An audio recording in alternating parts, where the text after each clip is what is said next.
অনেকেই বলে যে এত বড় ঘটনা ঘটে গেল, অনেকের হাত নেই, অনেকের পা নেই, ওর কেন কিছু ক্ষতি হলো না। আসলে এটা তো সব কিছু আল্লাহ তাআলার ইচ্ছা।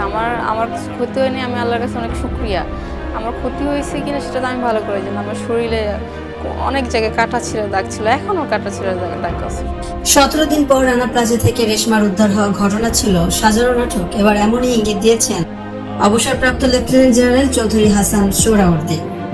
শুরু থেকে রেশমার বেশ কিছু বক্তব্য নিয়ে বিতর্কের সৃষ্টি হয়। 17 দিন ধ্বংসস্তূপে আটকা থেকে জীবিত কেউ কিভাবে বের হতে পারে, কিংবা এমন অবস্থায় প্রতিদিন কিভাবে কাপড় বদলাতে পারে।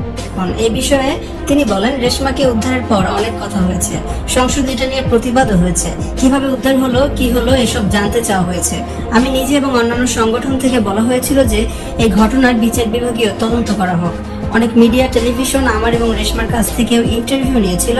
পরে সে একটি 5 তারকা হোটেলে চাকরি করত এবং কেউ প্রচার করেনি বলেও মন্তব্য করেছেন তিনি।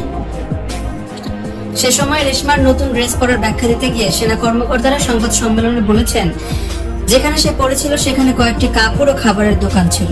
17 দিন ধ্বংসস্তূপে থাকার কারণে তার গায়ের কাপড় ছিঁড়ে যাওয়ায় উদ্ধারের আগে সে ওইসব দোকানের একটি থেকে কাপড়গুলো সংগ্রহ করে রেশমা নিজেই গায়ে দেয়।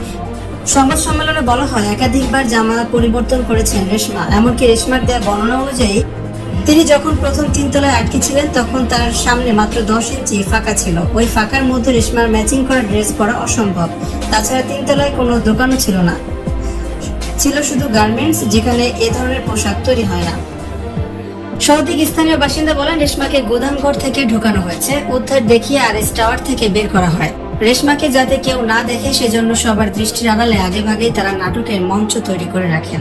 আর এসব ঘটনার সময় কোনো সাংবাদিককে রানা প্লাজার ধারে কাছেও ঘেঁষতে দেওয়া হয়নি, দূর থেকে ফুটেজ ও ছবি নিতে হতো।